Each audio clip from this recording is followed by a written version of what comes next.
I use food to change brain chemistry and hormones. To be accurate, I help my clients eat differently so they can use food to change their brain chemistry and their hormones.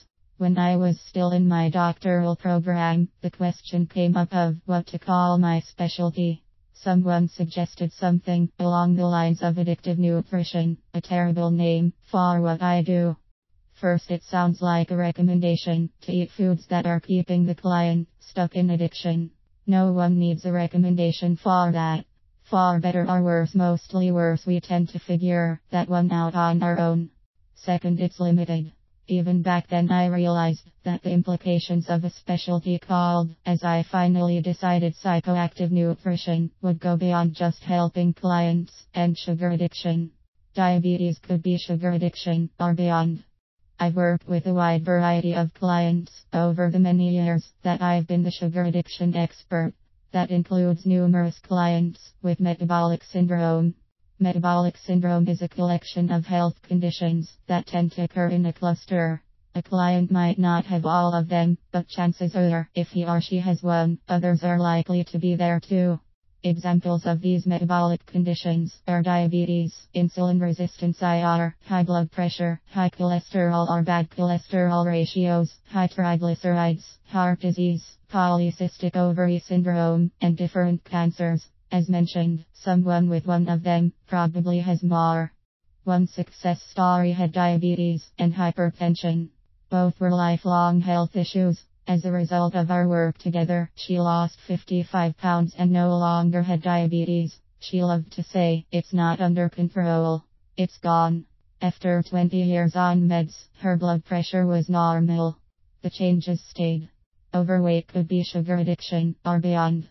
A client with a different insulin-resistant condition, called polycystic ovary syndrome (PCOS), got such excellent results, her doctor sent me a thank you note. That wasn't the only thank you note I've received from a client's doctor. Several years prior, I had worked with an overweight client who was diagnosed as pre-diabetic. In spite of the pre-diagnosis, she was already on metformin, typically prescribed for type 2 diabetes. It took us a while to straighten things out, but her numbers improved on all counts. Fasting glucose, fasting insulin, blood pressure, cholesterol all decreased. Getting her away from sugar was an important factor. This client even started getting hungry. Because she had never experienced hunger before, she thought something was wrong. Of course, it simply showed that her meals were getting more in line with her body's actual needs. This client's doctor thanked me as well. Other health issues, blame them on insulin. The connect may still seem odd. What does insulin resistance have to do with sugar addiction? But stay with me. How clients eat can determine whether or not they become insulin resistant. IR can be an indirect but powerful influence on their health. And if someone is addicted to sugar, eating sugary foods that trigger high insulin, especially in large quantities, can result in disease. Insulin resistance, specifically the high levels of insulin that IR causes, can cause inflammation.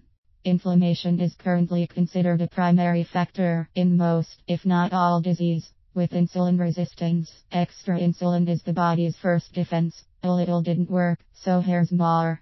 That high insulin is what leads to inflammation. One client had rosacea, bloating, and resistant weight issues. She followed my system, and all of the signs and symptoms reversed. When she made the mistake of going back to her old way of eating, her symptoms returned. We had to start again. When she did that, she again got great results.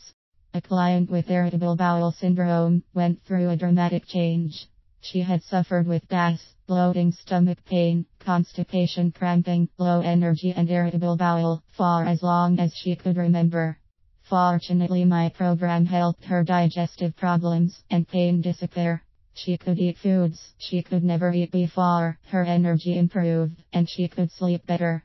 I've worked also with clients who have CHID, chronic inflammatory demyelinating polyneuropathy, multiple sclerosis, serious premenstrual discomfort, and serious menopausal discomfort. All of these clients made remarkable changes in their health. But what about sugar and brain chemistry? Insulin resistance can also change brain chemistry.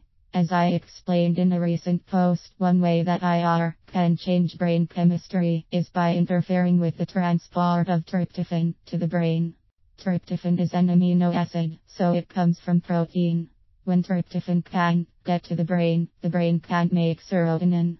Low serotonin paves the way for rotten moods, depression, irritability, anxiety, and more. Bad moods are one cause of sugar cravings, which can set up a self-perpetuating cycle. But other things can happen as well. For example, I've helped clients with ADHD, autism, and more. Recently I received a testimonial from the relieved mother of an autistic client who has gotten a great job and become independent. A current client with AD used to sound almost frantic during our calls, but now sounds even and in control. It's not always easy to get results, so clients may have quite a variety of symptoms and health issues. Some of them are addicted to sugar and some are not. It's not always easy to get results with these clients, and sometimes they even put up a fight against my food recommendations. Here's the terrific news. When they follow my program, their results can be fantastic and go far beyond just getting rid of sugar. And that's why I call my specialty psychoactive nutrition instead of just sugar addiction or something like that. But if you ask, I'll say I use food to change brain chemistry and hormones.